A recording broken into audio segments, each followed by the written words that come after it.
For the Europeans, the age of America has passed several times this century. The Europeans delight in thinking about the decline of the United States. But when you look at the objective factors of American power, such as the American gross domestic product is larger than the next 3 or 4 countries combined, such as the fact that the U.S. Navy controls all of the oceans in the world, you find that the Europeans are focusing on passing bubbles. That the underlying reality is that American power is enormous. In 1980, for the first time in human history, trans-Pacific trade equaled transatlantic trade. This changed the world irrevocably. Until that point, the North Atlantic was the gateway to Europe and therefore the gateway to power. Now, Europe has not disappeared by any means. It's equaled by Asia. But both of those bodies of water are the trade routes.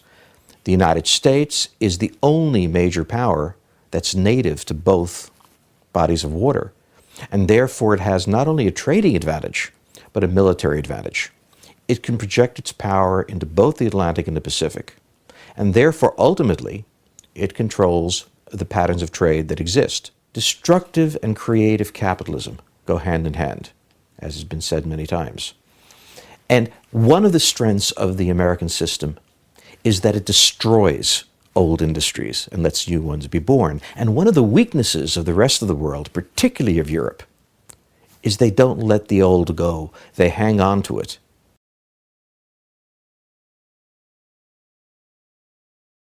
At this moment, migration represents a problem for the advanced industrial world. But when we take a look at birth rates, life expectancy, we know 2 things.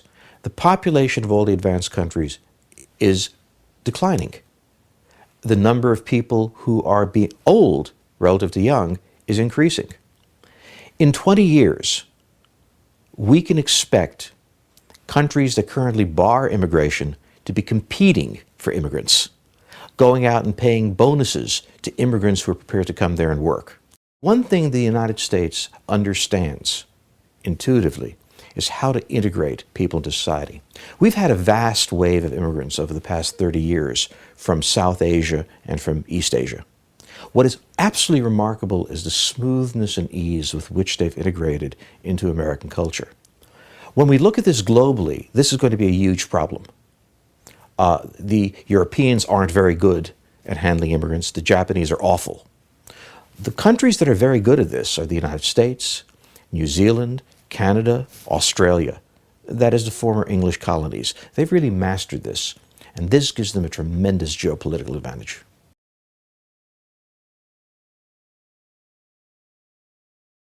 What drives scientific development, not just in the United States but elsewhere, is war and the danger of war and the willingness of the society to spend money on technology for warfighting.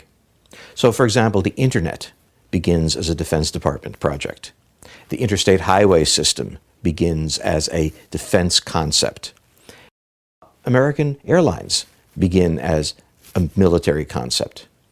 It is the role of the world's leading power in the course of building its military engine to engage in fundamental scientific research, which in turn becomes the economy. The future of military science rests in space. A huge amount of American military power already depends on American forces in space. We're going to have to defend those forces, and above all, we have to power those forces. The solution to the oil shortages that are coming is going to be in solar power. But solar power on the face of the Earth doesn't work. You have night, you have clouds, and you'd have to have a huge number of collectors. The state of Arizona would have to be covered. It doesn't work.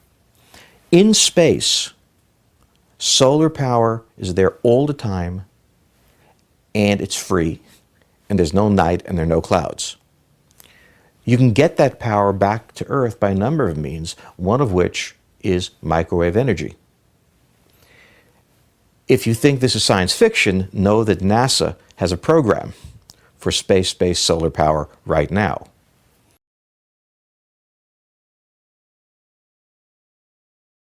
China historically cycles between periods of deep fragmentation and foreign involvement in China, and periods where it's isolated from the rest of the world, very centralized and quite poor. The Chinese have severe internal economic problems, the most important of which is that their entire economy depends on exports. The future of China depends on the willingness of Walmart to buy Chinese goods. If the United States catches cold, China catches pneumonia. And this is the problem that the Chinese have. They're not in control of their economy. My expectation is that we are going to see China fragment again. As to becoming a great power, that's almost impossible for China to do. Because even though it has a huge portion of humanity, geographically they're isolated. Between the Himalayas, impassable Siberia, the deserts of the West, and the Pacific Ocean, their ability to project power has never been very great. China's greatest challenge has always been to keep China together.